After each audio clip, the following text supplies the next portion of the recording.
Carlito Sosa. Y un saludo muy especial, Osvaldo, a tu mamá. Sí, a doña Emi que está... Doña Emi está prendida ahí al televisor.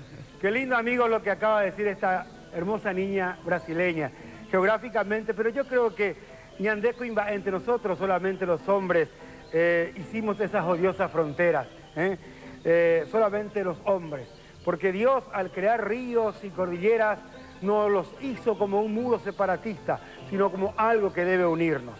Y vamos a demostrar eso. Cantaron una polca en portugués, en castellano, y ahora vamos a un ritmo de origen guaraní paraguayo que nos une a toda esta parte sur de América.